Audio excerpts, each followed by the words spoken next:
छत्तीसगढ़ में 2023 विधानसभा चुनाव के पहले चरण को लेकर केशकाल विधानसभा में सभी राजनीतिक पार्टियों के द्वारा जोर जोर से चुनावी जनसंपर्क कर रहे हैं। वहीं केशकाल विधानसभा के कांग्रेस प्रत्याशी संतराम नेताम भी हर दिन अपने विधानसभा क्षेत्र के गांव में बाइक रैली निकालकर चौपाल लगाकर साप्ताहिक बाजारों में नुक्कड़ सभा का आयोजन कर जनता से अपनी जीत का आशीर्वाद मांग रहे हैं।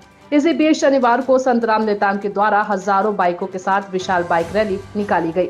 यह बाइक रैली केशकाल रावण भाटा मैदान से प्रारंभ किया गया, जो केशकाल बस स्टैंड से होते हुए विश्रामपुरी तक निकाली गई। वहीं मीडिया से चर्चा में संतराम नेताम ने कहा, भाजपा कितना भी कोशिश कर ले केशकाल विधानसभा चुनाव नहीं जीत सकती। भाजपा चाहे कितना भी घोषणा कर ले, जनता उनकी बातों में नहीं आने वाली। केशकाल से रामकुमार भारद्वाज की रिपोर्ट। अभी हमारी सरकार ने घोषणा किया है कि किसानों का कर्जा पहले की तरह माफ करेंगे, 36 रुपए धान का कीमत देंगे और 20 कुंटल धान खरीदेंगे। हमारे स्व सहायता समूह के हमारे भाई बहनों का हमारा ऋण माफ करेंगे। पहली क्लास से लेकर BA MA तक, यहाँ तक कि मेडिकल कॉलेज, यहाँ तक कि इंजीनियर कॉलेज की जो बच्चों का शासकीय जो स्कूल कॉलेज में फीस होगा वो माफ होगा। भारतीय जनता पार्टी मुद्दाहीन पार्टी है, उनके पास कोई मुद्दा नहीं है, केवल धर्मांतरण की बात करती है। उनका जो घोषणा पत्र को मैं देख रहा था कि 31 रुपए धान का मूल्य देंगे, और आप लोगों को मैं बताना चाहूंगा कि 13 में जो उन्होंने घोषणा पत्र किया था 21 रुपए धान की कीमत देने की बात उन्होंने नहीं दिया, 300 बोनस देने की बात नहीं दिया। भारतीय जनता पार्टी झूठ बोलने वाली पार्टी है। कांग्रेस जो पार्टी जो कहती है पार्टी, वो करके दिखाती है, जैसे कि आईना आपके सामने में है। ये हमारे जोन सेक्टर बूथ के और हमारे चाहने वाले लोग हैं। और वास्तव में आपने सही प्रश्न किया, केशकाल के इतिहास में पहली बार होगा और स्पष्ट हो गया है कि कांग्रेस के पक्ष में माहौल है और भारतीय जनता पार्टी जो बाहरी प्रत्याशी आया है, जो भ्रष्टाचार व्यक्ति है, जो यहाँ कलेक्टर रहा है, इस ब्लॉक में कभी आया नहीं है, नीलकंठ टेकाम को मैं ये समझता हूँ वो बहुत ही डमी प्रत्याशी है, बहुत कमजोर प्रत्याशी है। हम लोग इस बार कम से कम 27,000 से वोट जीते।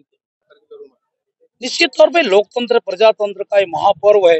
मैं तो आग्रह भी किया हूं कि सभी लोग मतदान करें, अपना अधिकार का उपयोग करें और अधिक से अधिक मत दें और लोकतंत्र को बचाने का काम करें। उससे ये तो महसूस हो गया कि वो आपसे जमीन से जुड़े हुए हैं, आपके बीच के लोग हैं, आपके दुख सुख के साथी हैं, क्योंकि ये सच्चाई है कि नेता और प्रतिनिधि वही होता है जो आपकी बात को प्रदेश के मुख्यमंत्री को, मंत्रियों को और केंद्र सरकार तक पहुंचा सके। आपका आंख और जो कान है वो कौन होता है? आपके प्रतिनिधि होते हैं। और मुझे लगता है कि संत नेताम जी उस लायक व्यक्ति है जो आपके साथ हमेशा 24 घंटे आपके बीच रहने का काम कर रहे हैं। क्योंकि देखिए, सरकारें आती हैं, आज बघेल साहब जिस तरह से 5 साल से इस छत्तीसगढ़ को संभालने का काम कर रहे हैं, कांग्रेस जिस तरह से संभालने का काम कर रही है, उससे हम लोगों ने क्या जीता है? आपका भरोसा जीता है आपका। देखिए, 55 साल कांग्रेस ने राज किया केंद्र में, 15 साल यहाँ पर भाजपा के रमन सिंह ने राज किया। आज वो लाख कह लें कि हम किसानों का कर्जा माफ करेंगे, लेकिन हमें भरोसा नहीं होगा। क्यों